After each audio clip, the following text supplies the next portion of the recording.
Welcome back to In the FCS Huddle for SportsNetwork.com. I'm Craig Haley. I'm Sean Shapiro. Well, as you can see, we're with some of the FCS awards, our Walter Payton Award for FCS Player of the Year and our Eddie Robinson Award for the Coach of the Year. The awards bank will be coming up on January 6th in Frisco, Texas, the night before the FCS Championship game.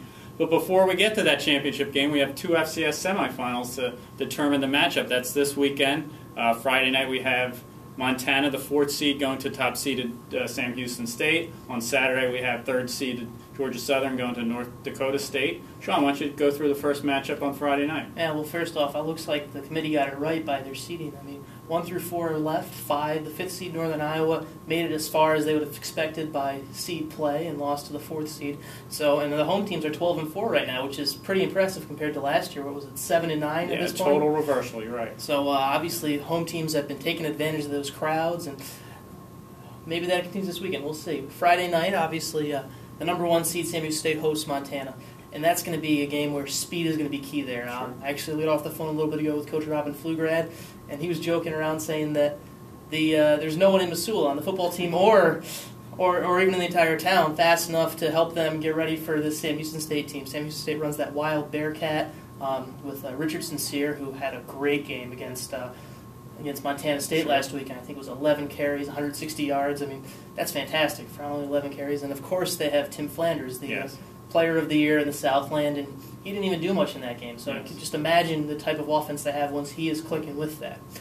And on defense as well, Coach Pflugrad also talked about how Sam Houston State's very quick sideline to sideline, which is something that is going to be very important, especially against Montana, who's going to try and run that offense with Jordan Johnson like they did last week. Yeah, obviously Montana's going to try and make it a physical game, cut down on that Sam Houston speed. Montana's won 3 of the 4 all-time matchups. If you look at the Saturday's matchup, it's only been played once. Georgia Southern lost at home in 2006 to North Dakota State. It was 34-14. The Bison won. So that game's a little bit different than Friday night. But tell us about that game. Yeah, before we get into the particulars of that game, obviously this is somewhat of the return game that North Dakota State thought they were going to get, but this is not when they thought they were going to get it. After they went to Georgia Southern in 2006, you said.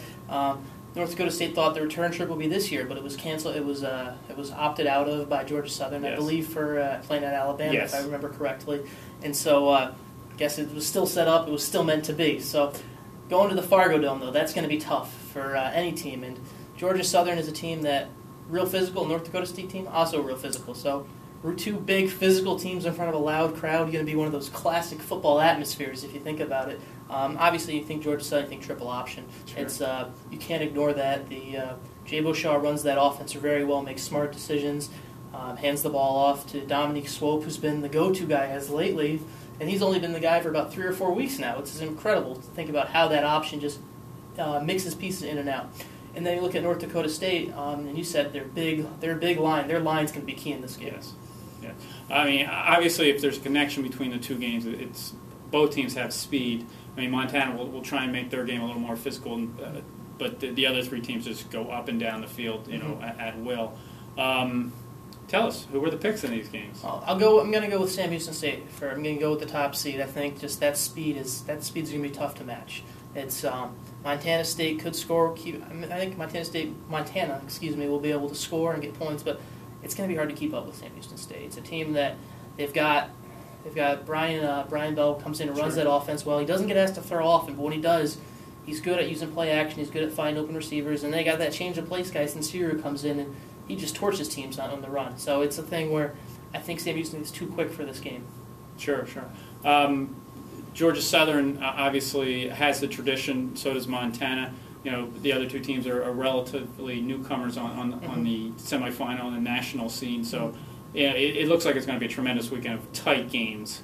Yeah. I agree with you. I like Sam Houston State at home, Georgia Southern winning on the road. Yeah, as you said, Georgia Southern on the road, I think it's going to be – they've been one of the top teams all year. I think it's going to be tough for any team to prepare for that triple option anyway.